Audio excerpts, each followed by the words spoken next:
It's been a while since I last spoke about my Apple ecosystem, in fact nearly 3 years ago now, and a lot has changed since that 2022 video. Some devices have stood the test of time for better than I expected, while others, well, I've started to realise they might not be worth keeping around. So today I want to walk you through my current Apple ecosystem here in mid-2025, the things I've kept, what surprised me, what I'm considering upgrading, and yes, even a little Android cameo for good measure. Let's start with the device I use every single day, my 14 Pro Max. When I made my original Apple ecosystem video, this phone was brand new, fresh out of the box, and I remember being pretty happy with it considering it was the latest and greatest from Apple at the time. Fast forward to now and somehow, it still does not feel outdated. It's actually the longest I've ever used a phone. Normally I keep around a phone for a year or two at most, but I've had this for nearly 3 years and weirdly, it's still going strong. Sure, the battery life's not what it once was, I mean that's expected, but the display performance and cameras still hold up incredibly well. It's rare that I use a phone and think, yeah, this isn't showing any age. And while I am looking to upgrade soon, as I talked about in another video, which you can check out if you haven't already, I have to give credit where credit is due. This phone has lasted me longer than any other phone and still does not feel obsolete. This might not be my favorite iPhone I've ever owned, that might still be the iPhone 11 or 12, but it's a testament to how well built the 14 Pro Max is, especially in terms of longevity. By the way, if you're enjoying this so far and want to see more Apple content, deep dives, and honest takes like this, hit that subscribe button. It helps the channel a lot and I appreciate it. Now I know this is an Apple ecosystem video, but I'm going to cheat a little here because last year I did pick up a Galaxy S24. It wasn't planned, I wasn't actively looking for a new phone, but Samsung had this ridiculous trade-in deal. I traded in an old Samsung phone I had lying around and got the S24 for £280, I believe, and for that price, considering this was their flagship at their time, I couldn't say no. It's very much a luxury, a secondary device, but I quite enjoy having it. It reminds me of days before I switched to the iPhone, because yes, I used to use Android for years, and mainly Samsung devices. Fun fact, I got an iPad before my first smartphone, but when I did get a phone it was Android, so I'm no stranger to the platform, and honestly, I don't mind it. I do like Android. I just don't like Windows. That's where I draw the line. I'm always team macOS. The S24 has proven useful in ways I did not expect. I use it as a backup, for example, if my iPhone is dead, and more importantly, I use it as a script reader for my teleprompter setup. It's super handy having a secondary device I can just throw a Google Doc on and read from. Part of me wonders if I end up trading in for a Z Flip or Fold one day. I've always been curious about foldables, and this feels like a gateway into that world. Moving to Apple, let's talk about the iPad I use. It's the M2 iPad Air, and I'll be brutally honest guys, I don't need this. I got it for a steal open box for £375, which at the time was a huge saving compared to the £599 retail price. It had a tiny mark near the power button and maybe 4 cycles on it, but yeah, it was basically brand new.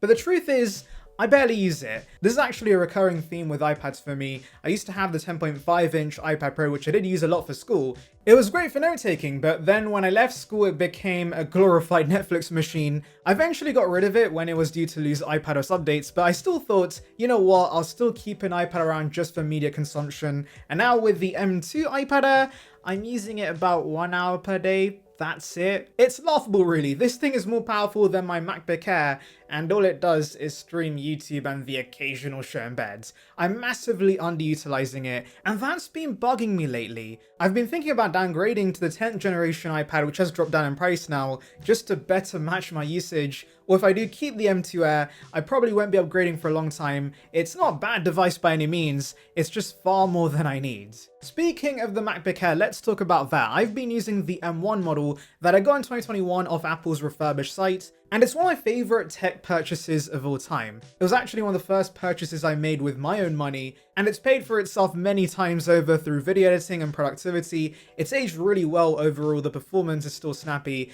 and the M1 continues to impress. That said, it's not perfect. The top left USB-C port has more or less given up. Sometimes it works, most times it doesn't. So functionally this has become a one-port laptop similar to the 12-inch MacBook. I could take it to Apple to get looked at, but I'm pretty sure it's a motherboard issue, and without Apple Care that's going to be a very expensive repair, so I've just learned to live with one port, and honestly it's not the end of the world. Battery health is around 85% now, and yes, it dies by the end of the day, but for my needs, that's manageable. I do wish I got the silver version instead of space grey, but that was purely a stock issue at the time. The 7-core GPU refurbished model was only available in this color. A few dings and scratches here and there, but nothing major. I went with 16 gigs of RAM, and I'm so glad I did. I think that's the main reason this machine still holds up as well as it does today. When I do eventually upgrade, I'm eyeing up the M3 or even the M4 MacBook Air. The great news is that M series Macs have become way more affordable, so I'm likely to spend less than I did on this Mac and get something even better, with more storage ideally, but until then, this thing is doing the job. Now onto the Apple Watch. I'm still using the Series 6, which I got in 2021 shortly after the Series 7 was released. This one's been rock solid for what I use it for, mainly notifications and tracking my extremely casual walks. I don't use it for hardcore fitness or anything like that, so I haven't really felt the need to upgrade. That said, the battery health is now below 80% and it does show. I find myself charging this way more than I used to. I also swapped out the original white band for a black one and actually love the silver and black combination. It's clean, simple, and goes with everything. I have been keeping an eye for deals on newer Apple Watches, but it's just not priority right now. Replacing the battery also isn't worth the cost. I'd rather just put the money towards upgrading my iPhone or Mac when the time comes. For earbuds, I'm using the AirPods Pro 2, the Lightning version. And no, I don't regret not having the USB-C pairs. I've got lightning cables everywhere, my iPhone's still lightning, and at the end of the day, the experience itself is identical. I did use a case for them initially, but then I gave up on that because it's a case for a case, it's kind of redundant, and glossy plastic is gonna scratch no matter what, you just have to embrace it. These still sound great though, the ANC is strong, and overall I've had zero issues. There's been some minor battery degradation since I got them in Jan 2023, but nothing that's affected daily usage. If Apple drops AirPods Pro 3 this year though,